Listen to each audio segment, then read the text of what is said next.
mahigit 200 na iniimbestigahan na po, ano po ang pinakamataas na rango?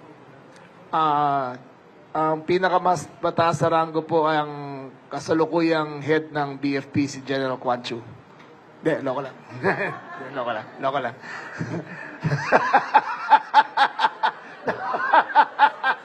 Naubo kayo ron. Kinabahan kayo lahat. Kahit ito, kinabahan eh. Hindi po. Hanggang regional director po, iniimbestigahan namin lahat. Sir, doon sa investigasyon ng CIDG Region 3, nabanggit niya na may kasabwat daw itong naaresto at may malaki daw papel yung kasabwat na mataas Yes. na opisyal sa Yes. recruitment. Yun na ba yun, sir? Region 4A Director. Ngayon, concurrent Region 4A Director. DRDA pala, DRDA. DRDA ng Region 4A. Yun, sir, yung sinasabing kasabwat? Yes. Thank you, Ms. Leia. Alfred Dalizon, People's Journal. Morning, Mr. Secretary. Yes, sir. Sir, yung napakatagal na itong issue na to. Tagal na. Yung, 25 years nang pinag-uusapan to eh. Oo. so, sir, paano yung mga nakapasok po sa BFP na supposed to be, hindi naman sila qualified, pero nandyan sila ngayon dahil sa bayan? Correction.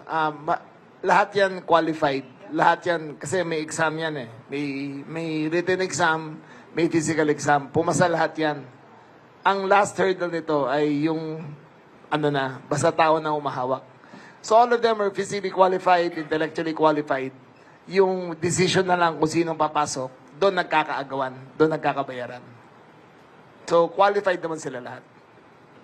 Sir, nung Wednesday yata, sinabi ng CIDG Region 3 na random ang selection ng suspect.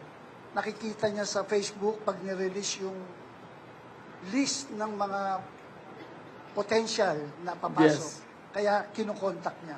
Yes. Bakit ganun po? Kasi sila ang most vulnerable eh.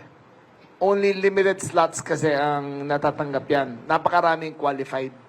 So maghahanap sila ng vulnerable na gusto talaga makapasok. Kukontakin yon. Ang ginamit pang alias through messenger ay Spence T. Spence T. S-P-E-N-S T-E-E. Babae ito. Babae yung si Hermosuro. Siya ang nag-contact. Siya pa ang hindi naghanap ng paraan yung applicant. Ang naghanap ng paraan ay yung BFP official. Sila ang kumukontak sa kanila.